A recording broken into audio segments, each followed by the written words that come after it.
Most people are told a simple story about what happens after death, and it usually sounds like a straight hallway with two doors at the end, one labeled peace and the other labeled punishment, and then the conversation stops there, as if nothing else could possibly exist beyond that cartoon version of the universe.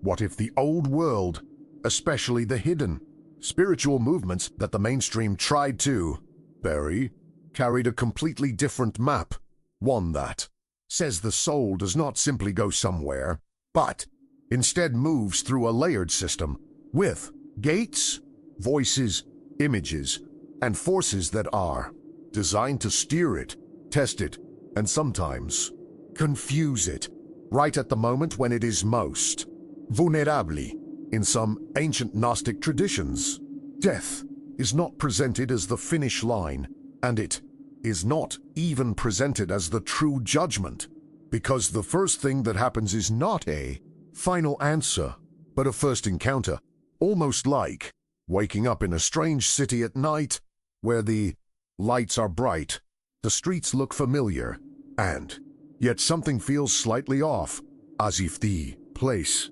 is built to copy the real world while quietly directing you toward a specific exit. To make this easy to understand, imagine your soul as a traveler who has been living inside a noisy room for years, with music playing nonstop, people talking over each other, and distractions everywhere. And then suddenly the music cuts out, the lights change, and the door opens, and in that silence, the traveler steps outside, still carrying the habits of the old room, still expecting the old rules. And that moment is exactly when suggestion becomes powerful, because whatever speaks first can feel like truth. Gnostic texts often describe that the soul, right after death, may face what we could call a persuasion zone, not necessarily a place of flames or angels, but a space of impressions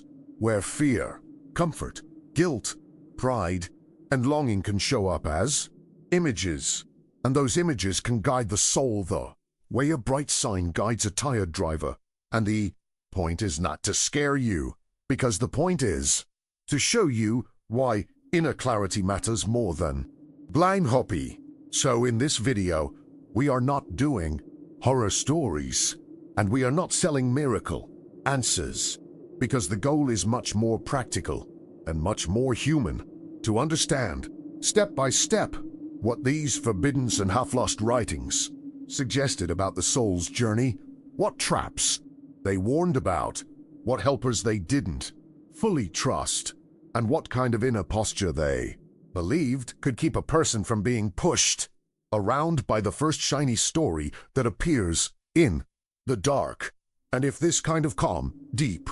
exploration is what you've been searching for, where we talk about the ancient material without turning it into cheap drama, then it makes sense to subscribe to the channel, because this is the kind of topic that only becomes clearer when you build a map piece. And I want you here for the full picture, not just a single mystery line that leaves you hanging. Now, before anyone jumps to the conclusion that this is about demons or aliens or any modern theory pasted on top of old words, let's set a simple foundation, because the Gnostic view begins with one basic idea that changes everything. The soul is not just a personality, and it is not just a memory bank, but something deeper, like a spark of awareness. And when you understand that, you can see why they cared so much about what happens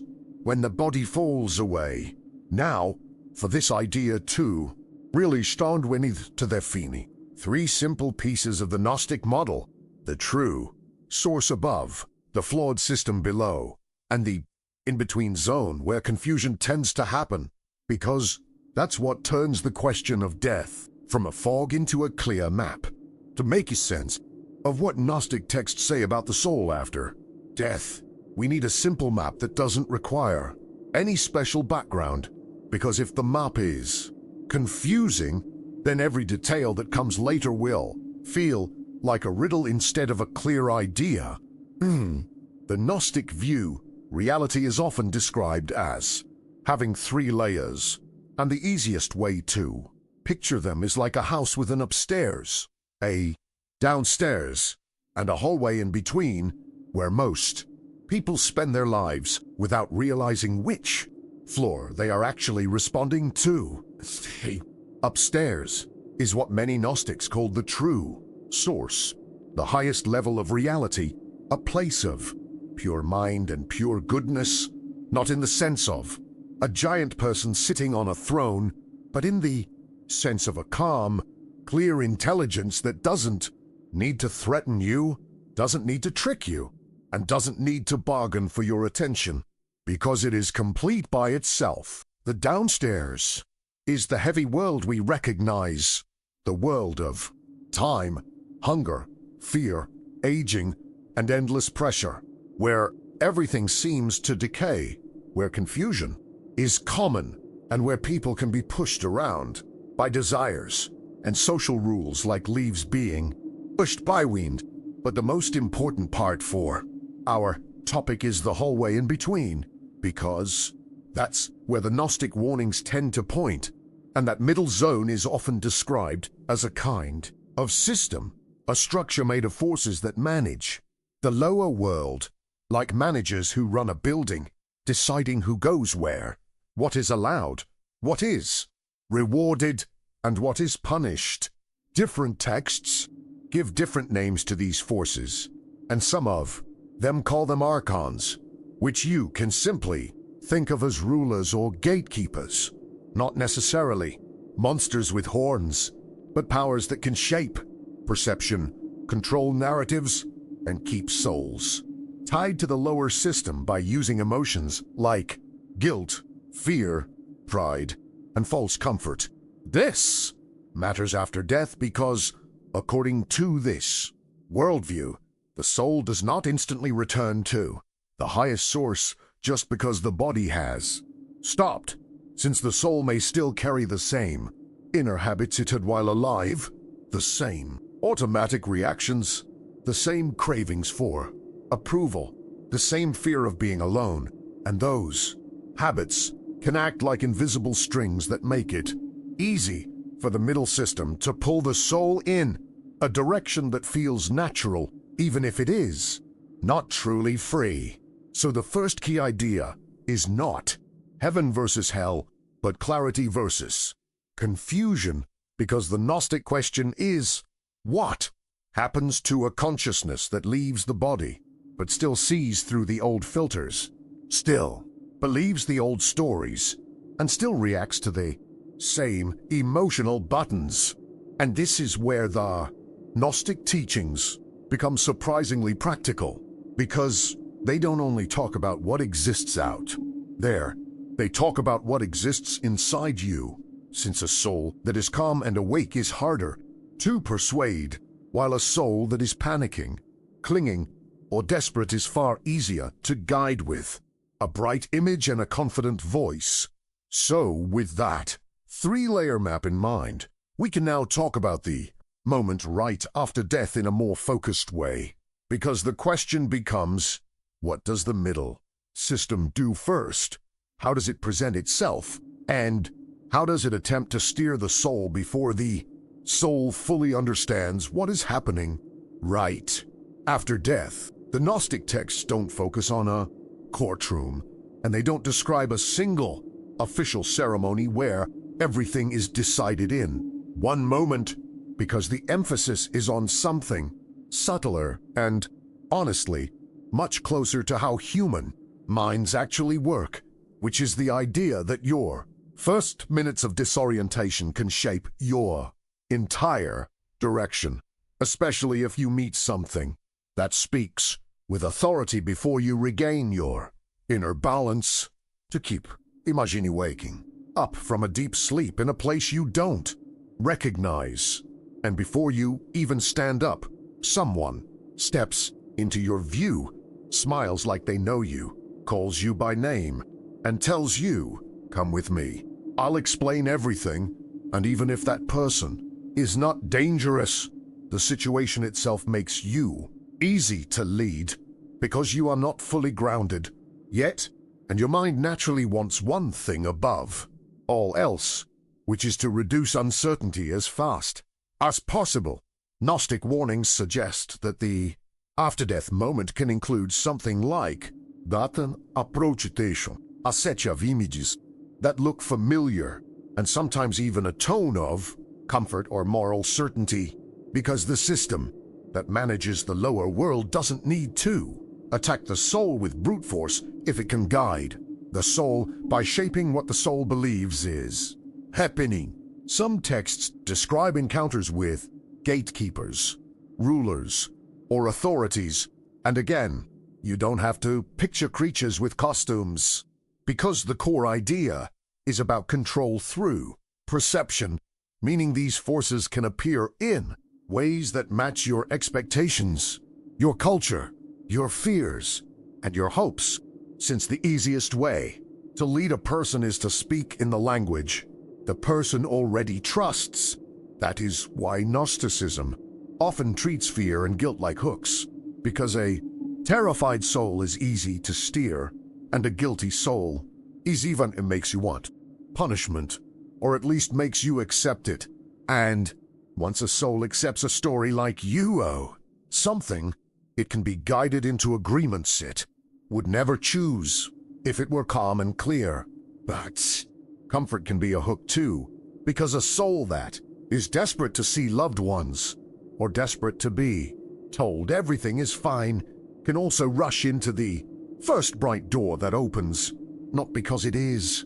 foolish, but because it is human, and humans, when shaken, often choose the quickest relief, even if the relief comes with invisible strings attached. So the Gnostic message is not don't trust anything, because that would be paranoia, and it is not fight everything, because that would be chaos, but rather know yourself so well that you can recognize when your own emotions are being used as steering wheels, since the soul that can watch its fear without drowning in it, and can feel its longing without becoming blind, is far less likely to be pushed into a direction it didn't truly choose. If you want a clear way to remember this, think of it like this. In that first stretch after death, the biggest battle is not between good and evil outside of you, but between awareness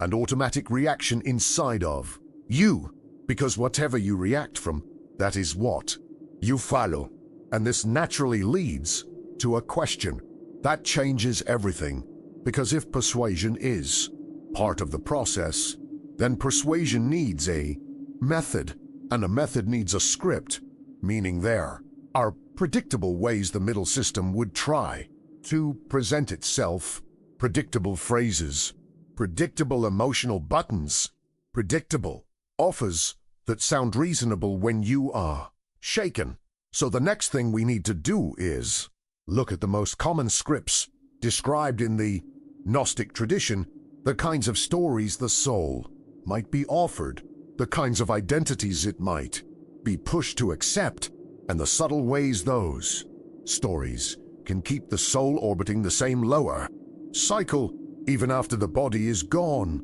If we strip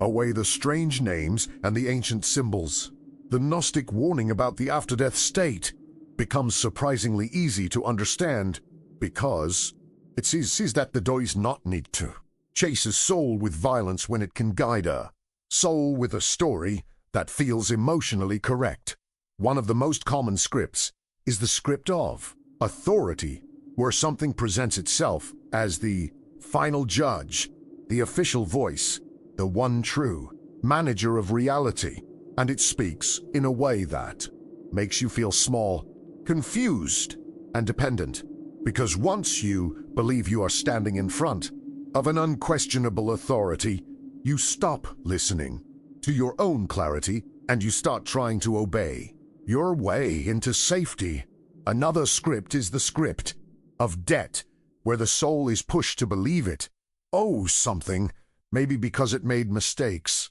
Maybe pure enough, maybe because it didn't do enough. And the point is not whether mistakes exist, because obviously they do. The point is that guilt can become a leash, and a soul that thinks it must pay, repay, or suffer to be allowed into peace is already agreeing to a system of control before it even understands what it is signing. Then there is the script of comfort, which can be the most seductive one because it doesn't come with threats. It comes with softness, it comes with villages, comes with the feeling of being welcomed. And for a soul that has just left the body, that warmth can feel like home, yet the Gnostic suspicion is that comfort can be used the same way a lullaby can be used, not to heal you, but to keep you sleepy while you are being guided somewhere you did not consciously choose. There is also a script we could call the mirror, where the soul is shown a version of itself, a life review, a highlight reel of regrets, pride, shame, and longing. And again, it is not that reflection is evil, because reflection can be healing, but the danger is when the reflection is edited to push you toward a conclusion, like you are unworthy, or you are special and above others, because both shame and arrogance can trap a soul in identity, and identity in this worldview is one of the easiest locks to close. If you notice what these scripts have in common, it becomes clear why the Gnostics cared so much about inner awareness, because every one of these scripts tries to pull you into a reaction, and the reaction is what makes you bend. Since a calm soul can listen without collapsing, while a panicked soul will grab the first handle, that promises relief. And just to be clear, this is not meant to turn you against spirituality, because the goal isn't to make you suspicious of every bright thing. The goal is to teach a simple skill, the ability to pause, the ability to notice what you are feeling, and the ability to ask, even in a strange moment, is this truth, or is this a lever pulling on my fear, my guilt, my pride, or my need for comfort? Because once you can see the lever, you are no longer a puppet, and even if you don't accept every detail of the Gnostic worldview, this insight still matters in daily life, since people are manipulated by the same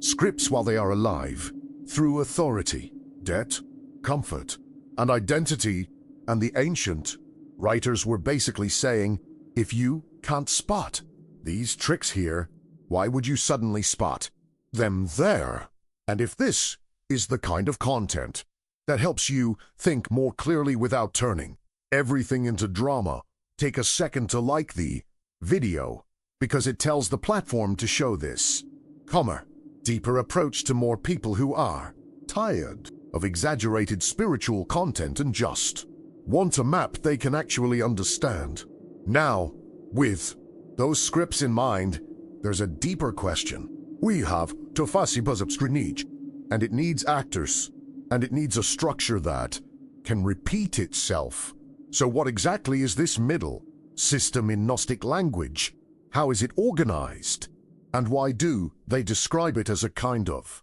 layered machine rather than a random spiritual mystery? When Gnostic texts talk about the middle system, they are not describing a random cloud of spooky spirits floating between heaven and earth, because the picture they paint is much more like an organized structure, almost like a layered bureaucracy, where each layer has a job, each job has rules, and the whole thing is designed to keep the lower world running in a predictable loop. Simple way to imagine it is to picture a giant building with many floors, where the ground floor is everyday human life, full of noise, desire, fear, and distraction, and above it are floors you can't normally see, where decisions are made about what kinds of stories dominate the world below, what kinds of emotions become common, and what kinds of beliefs keep people easy to guide.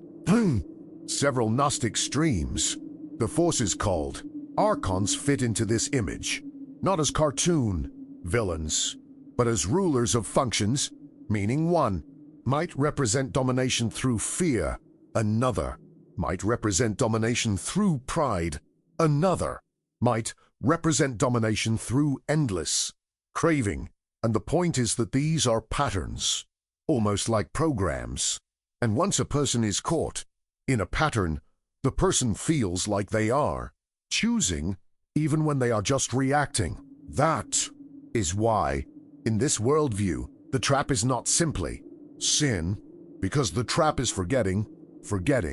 what you are beyond your impulses, forgetting what you are beyond social labels, and forgetting that awareness itself is different from the storm of thoughts and feelings passing through it.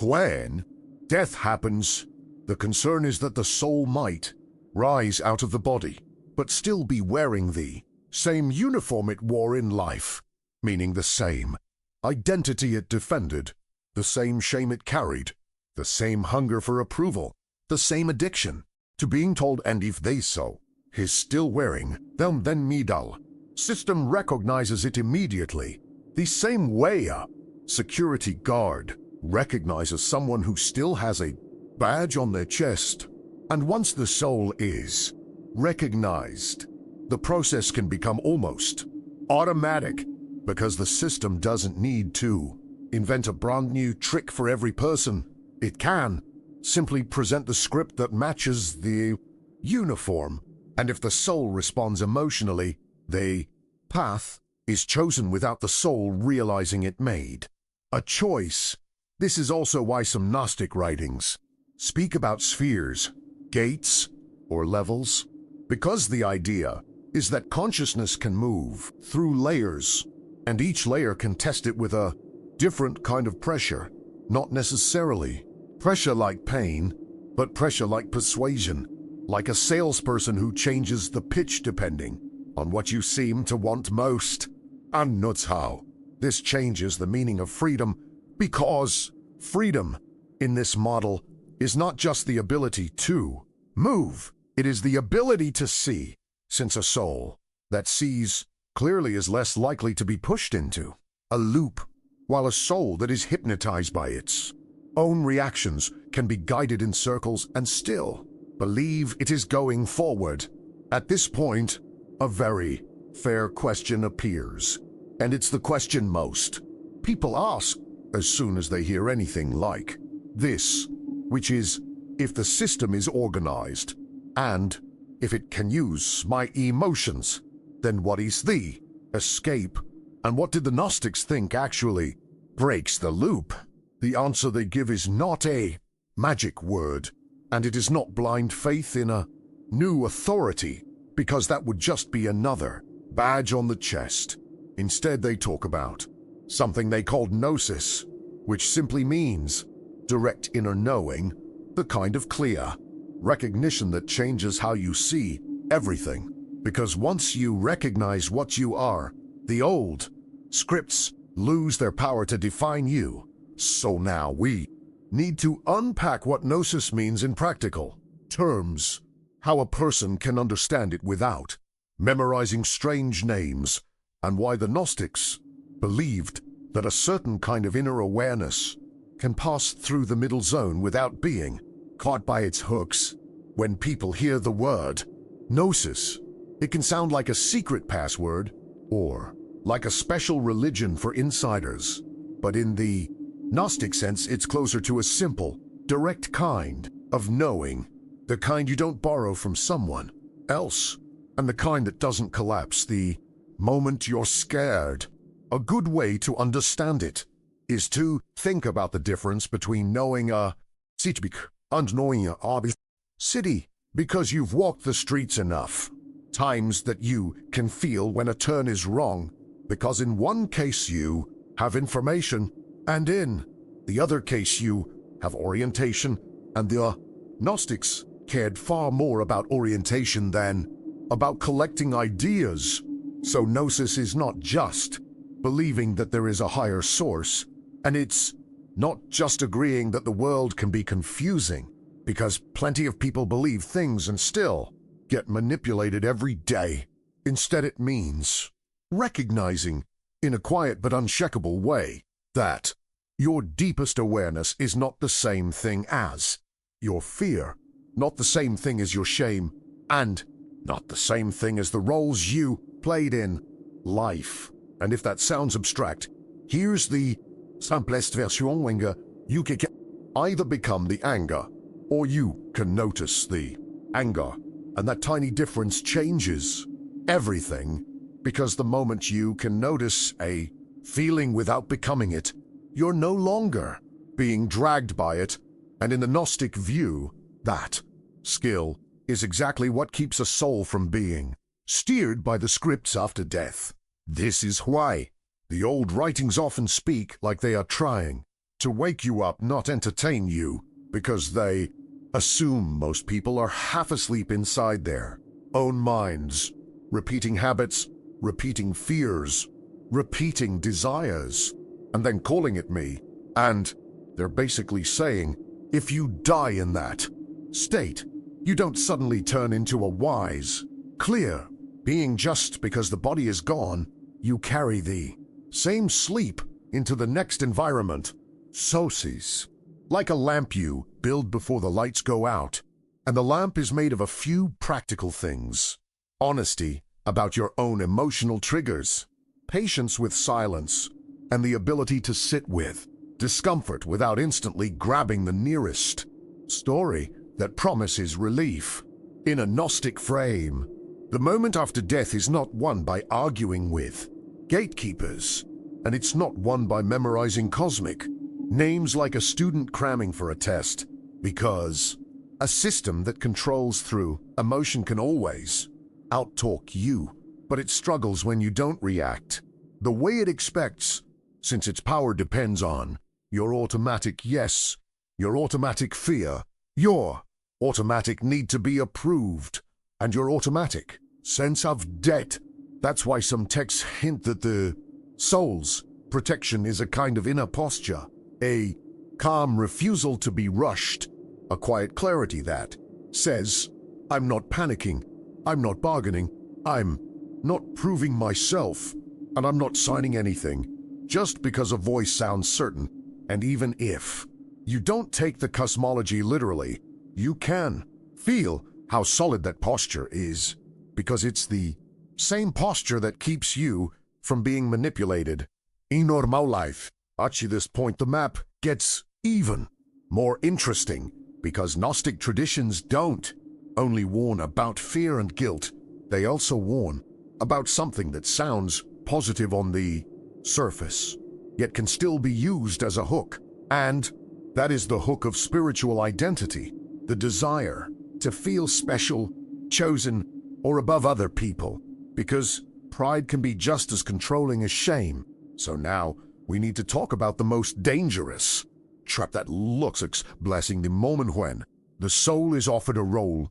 a title, or a flattering story, and how that can keep it locked inside the same system even while it feels like it is ascending. One of the most clever traps described in Gnostic style thinking is the one that doesn't frighten you or shame you, but instead lifts you up, gives you a crown, and tells you that you are special, because the moment you accept a flattering role, you can be controlled by the need to protect it. It's the same pattern you can see in normal life, because if someone praises you in a way that makes you feel above others, you might start acting to keep that image alive, and you might stop questioning the person who gave it to you, since questioning would risk losing the nice story you were handed. So imagine a soul leaving the body and meeting an overwhelming presence that says,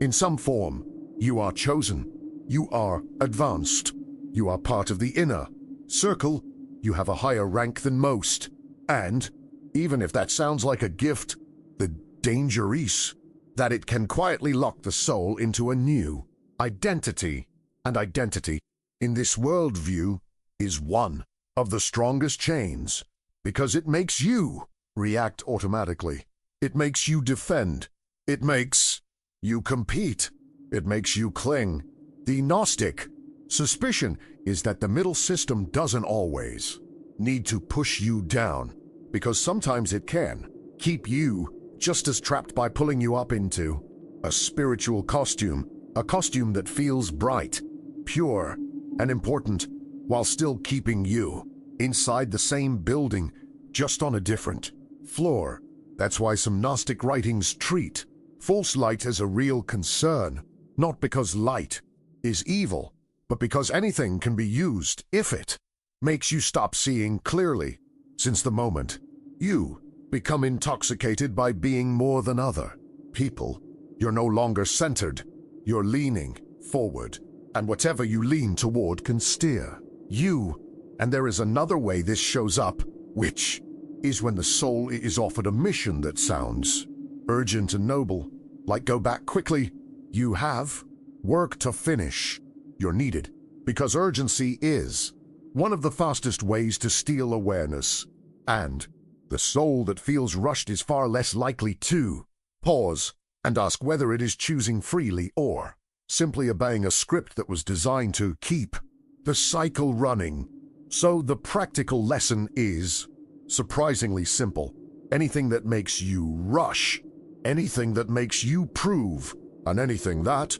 makes you can be used as a handle. And that includes labels that look spiritual, because the trap is not darkness. The trap is losing your inner balance and letting a story define you. Now, I want to bring you into this in a real way, because this topic isn't just abstract history, it touches the way people live right now, and it raises an honest question. Have you ever felt pulled by fear, pushed by guilt, or even tempted by the idea of being more awake than others, and then noticed how quickly that changed your decisions? So I'd love you to comment under the video with one thing that genuinely resonated, even if it's something small, like recognizing a pattern of guilt, or noticing how comfort can become a hook, or realizing that pride can disguise itself as spirituality, because reading other people's experiences helps everyone see the map more clearly without turning it into a competition. With that said, there's still a key piece missing, because if these are the hooks, and if identity can be the chain, then what does the soul actually do in this worldview to stay free in the moment it matters, when images are intense and emotions are loud? So now we need to talk about the inner stance. The Gnostics hint at the difference between resisting with panic and standing with clarity, and the simple mental moves that keep the soul from signing onto a story just because it arrived first. If the Gnostic writers could boil their advice down to one practical idea, it would sound less like a ritual and more like a mindset, because they keep pointing to the same principle. The soul stays free when it refuses to be hurried into an emotional decision and instead returns to a quiet center that can watch what is happening without being swallowed by it. A simple image for this is a person standing in the ocean where waves keep rushing in, and if that person panics and fights every wave, they lose balance fast. But if they plant their feet, loosen their shoulders, and let the wave pass through without grabbing them, they stay standing, and the water stops feeling like an enemy and starts feeling like movement. In this worldview, the waves after death are impressions, voices, memories, visions. The sudden desire to see someone again, the sudden fear of being punished, the sudden need to be told, you did well, and none of these things are automatically lies. But the danger is that they can become steering devices when you treat them like orders instead of treating them like weather passing across the sky of awareness. So the first inner move is what we could call the pause. Not a dramatic pause, not a stubborn refusal, but a calm decision to slow down the moment, because whatever tries to control you usually needs speed. Needs to agree, needs you to be swept into a story before you realize you have a choice. The second inner move is naming the hook, because once you can say, even silently, this is fear, or this is guilt, or this is pride, something changes, since unnamed emotion feels like reality itself, while named emotion feels like a passing state. And that difference is enough to break the spell of urgency. The third inner move is refusing false contracts, meaning you don't accept any deal made under pressure. You don't accept any identity handed to you like a badge. And you don't accept any you must that arrives with emotional force. Because the Gnostic suspicion is that the middle system thrives on consent that isn't fully conscious. And the moment your consent becomes conscious, the machinery loses friction. Now, this part is important. None of this requires you to become cold or angry or mistrusting, because that would just be another reaction. And reactions are exactly what the scripts are built to trigger. So the stance is more like quiet dignity, the feeling of being present enough to listen, but stable enough not to be pulled. If you want a single sentence to carry in your mind, it's this: clarity comes before movement. Because movement without clarity is how people end up in places they never meant to go, whether that's in life or in the moment after it. And once you understand that, a bigger theme emerges, because the Gnostic idea of escape is not escape from a monster. It is escape from a loop of automatic reaction. And if the loop is built from reaction, then the exit is built from awareness. But there's still one more question we need to handle gently, because it's what a lot of people wonder the moment they hear loop and system, which is the question of reincarnation, and whether the Gnostics saw rebirth as healing, as a trap, or as something more complicated than either label. Reincarnation is one of those words that instantly creates strong reactions, because for some people it sounds comforting, like a second chance, and for others it sounds an endless treadmill. And what's interesting is that Gnostic traditions often treated it in a third way, not as a simple blessing or a simple curse, but as a mechanism that can be used in different directions, depending on whether a soul is awake or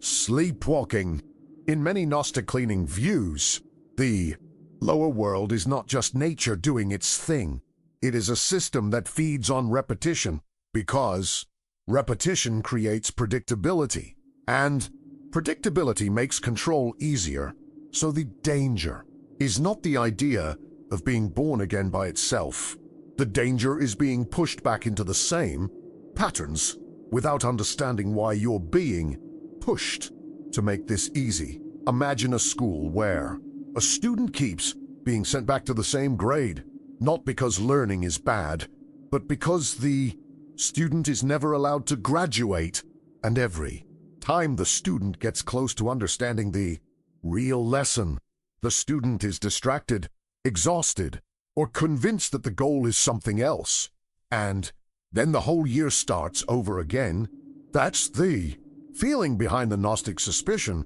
that the cycle of rebirth can become a loop that keeps consciousness focused on survival, craving fear and identity, while the deeper part of awareness, the part that could recognize the higher source, stays buried under the noise of daily life. Some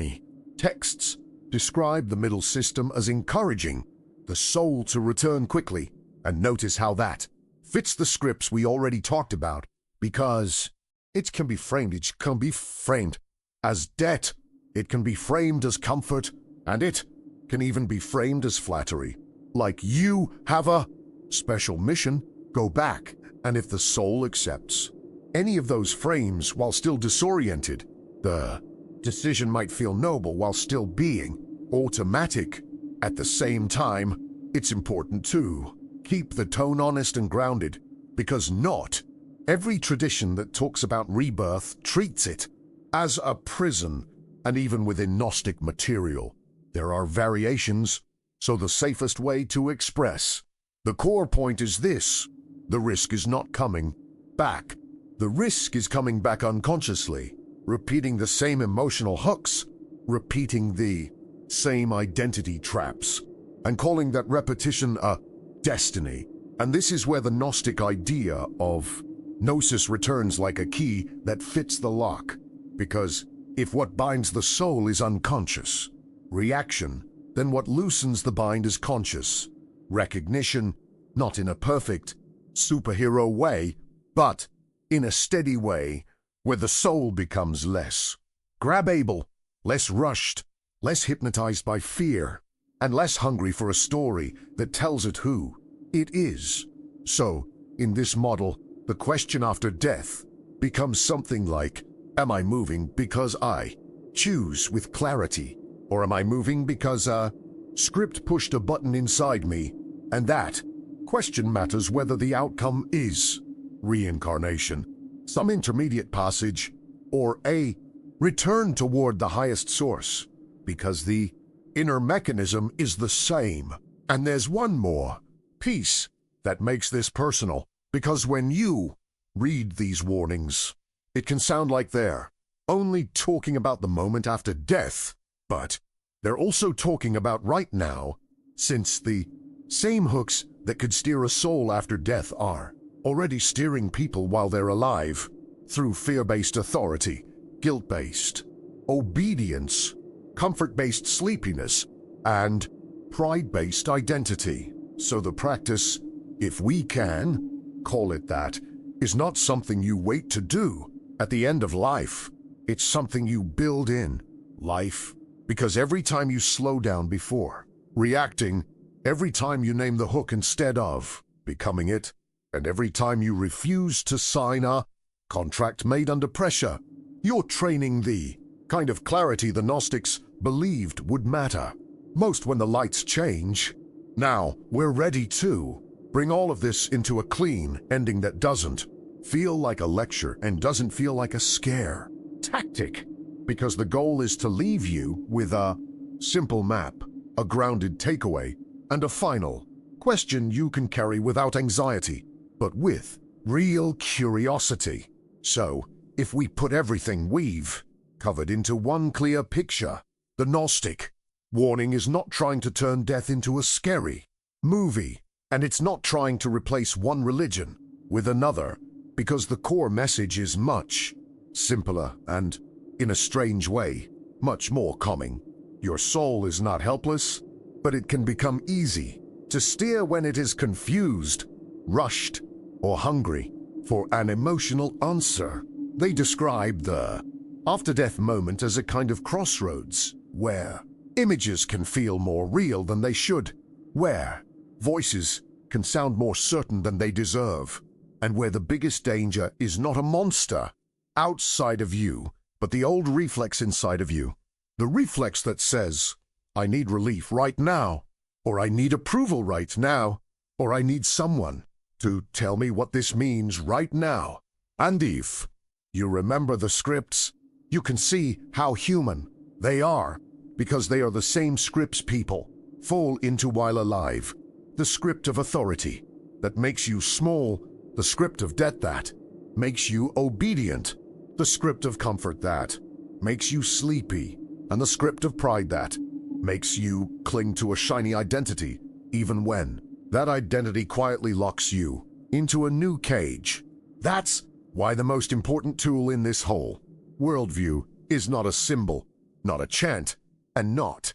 a secret name, but awareness. The kind of awareness that can pause, name the hook, and refuse any emotional contract made under pressure. Because once you can do that, the system loses its easiest way to guide you, which is speed plus emotion. If reincarnation is part of the story, the warning is not rebirth is evil, but rebirth Without clarity becomes a loop, and you don't break a loop, you break it by recognizing the pattern while it's happening. The same way you stop walking in circles the moment you realize you've been following the same landmarks again and again. And the reason this matters right now, while you're still alive, is that every time you catch yourself reacting automatically, every time you notice fear trying to drive your decisions, every time guilt tries to